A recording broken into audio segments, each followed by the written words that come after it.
Hi guys, welcome back to another little video regarding the restoration of the Mark 1. Uh, Now I'm just going to be showing you like a little bit of the process that I carried out replacing the brake lines in the car. I'll just give you a couple of little tips. I've been using the brake line double flaring tool. Black line double flaring tool. Purchased this off eBay. It's a great bit of kit.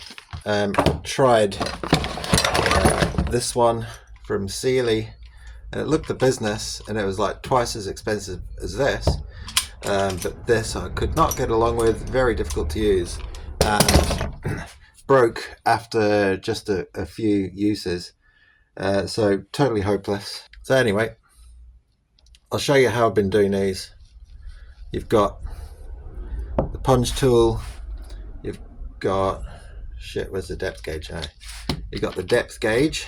You can do it visually by putting the pipe into the hole and lining it up with that horizontal line, or you could just do it. What I've been doing is just putting in the depth gauge, just foolproof really.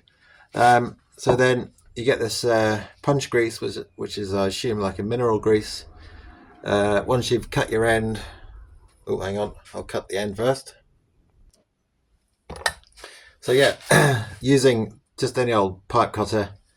I mean, that would cost about £4 off eBay. And I will emphasize, I got away without deburring the ends on most of the car because I checked all the flares before I put them on. But after a while, I was getting some funky flares, not in a good way.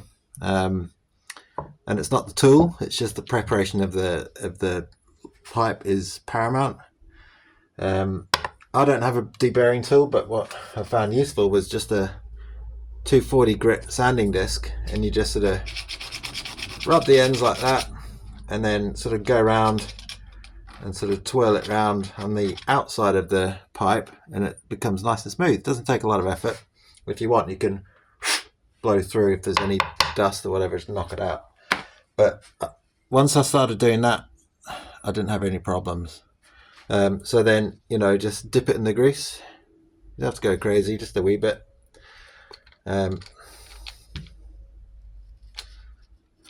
Put it in there and the depth gauge will automatically stop it from going any further, and it positions it correctly. And then just do up the two 10mm screws here. And again, it's just hand tight, you don't have to. Oh, hang on, it's moved. One thing I would check, bear in mind, is when you're doing this, it does move around a bit. So just make sure it's fully home, and then tighten these up. You don't have to go mental. Just nip them up. You can see there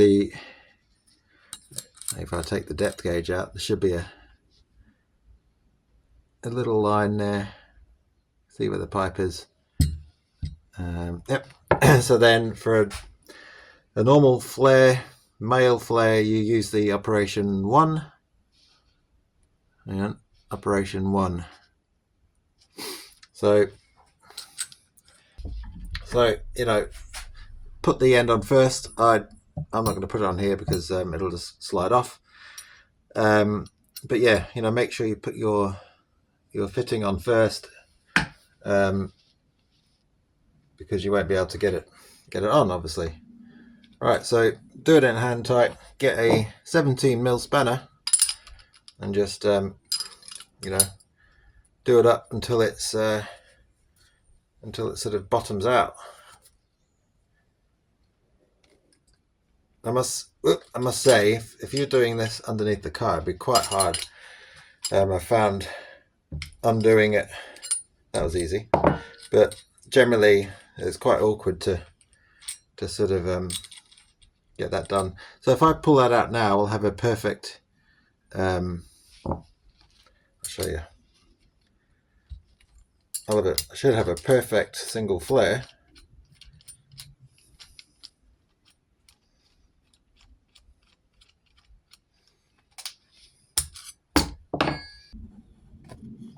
I've got a nice single flare there. That's as good as the factory ones, if not better. It's a better material. I believe the factory ones were just copper, and the ones on my car needed changing. This was how it came off the car. This is the one that goes to the rear brakes. You can see the old crusty old fitting on there, and these were quite, they might even be stainless steel, I'm not sure, but yeah, and they needed changing. So that would be the male flare. Double flare is exactly the same process. Once you've done your single flare, you just unscrew the the press, flip it over, and do the second operation. This one's a little less, little few turns. It's only like half the amount of turns as the first flare. So that's all you need to do, because it automatically stops on the what do you call it? The punch, the bit, the end, the block.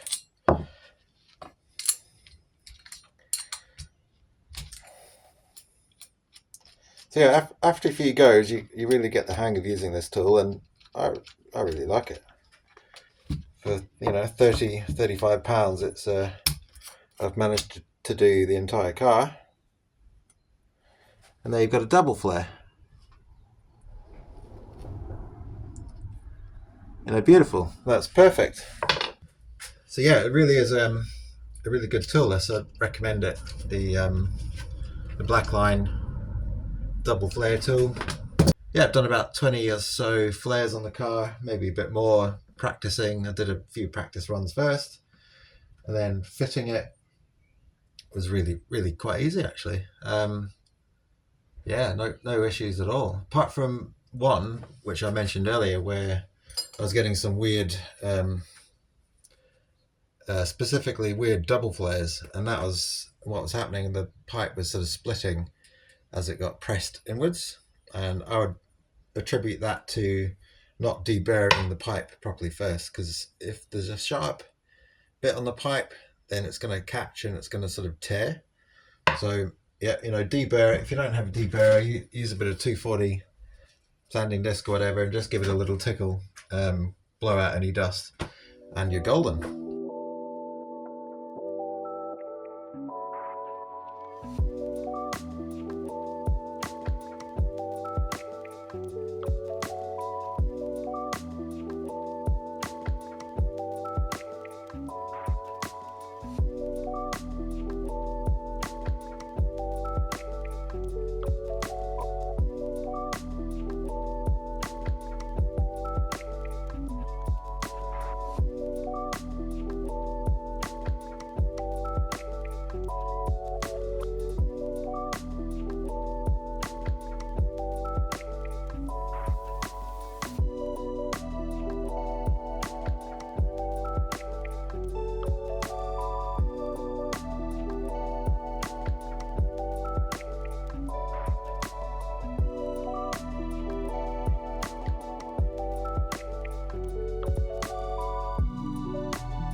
And another tip as well, which I've got, I also used a pipe bender initially, but this has its limitations, as in if you've got like a fitting on the end there, it gets quite limited to what you can do with it. It's fine for pipes that don't have fittings already on. Say if I'd got the flare on here and the fitting on, then it's kind of limited to how much I can bend it, because of the handle sort of gets in the way. And if you're doing like a really tight bend on the end, you can't actually do that because of this. The fitting will be hitting this. But generally that I've been using this for larger pipes that are harder to bend. But this is good. It gives nice bends. But you can't you can't really bend too close to the end of the pipe because of the nature of the tool, and the flare will sort of catch and snag on the tool there. So it's fine for doing this sort of stuff when you got loads of room and doing like precision bends. But what I ended up doing in the end is using a socket in a vise, and I'll show you that. So yeah, here you go, same concept. You just want to bend the pipe, and say you've already got your fitting on the end and there's not much room and you need to really sort of create a tight bit of piping. I found just using various sized sockets. I think that one's a 34, this one's a 27. I found the 34 was kind of like the best sort of average size. So the trick with this is, say if you got your fitting on and you're all ready to go, hold one side down and just pull this side around.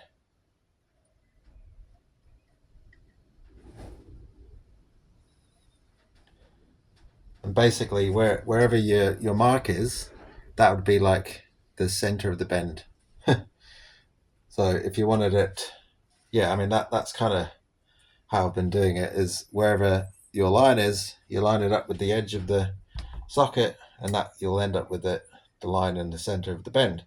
Say you wanted to do 180, or you wanted to maneuver it some more, all you got to do is put it back on, and again just pull one side, and there's a nice 180-degree bend. You know, once it's sort of screwed in one end of the car tight, it's quite tricky to get the other end in. So I found it's got to be really pretty close to perfect before you start screwing in the unions, because I found that the pipe angle alters the fitting angle. So if you're not careful, you can cross thread the unions. So you've got to make sure everything's square. So that's one little snag. But once it's sort of in, you can sort of, sort of jiggle it around a bit and softly, tweak the bends.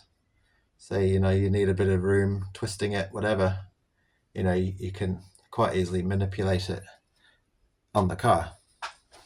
So here we are underneath the car. You can see I've got the pipe fitted there along the chassis rail using the original clips, and it goes up to the front where the master cylinder is. So along here, and then so that's my fuel line. I've got swings around. You can see I've got pretty nice result. I fitted the steel braided flexi, and I also put a new brake lines at the back. But for the most part, I'll call that done.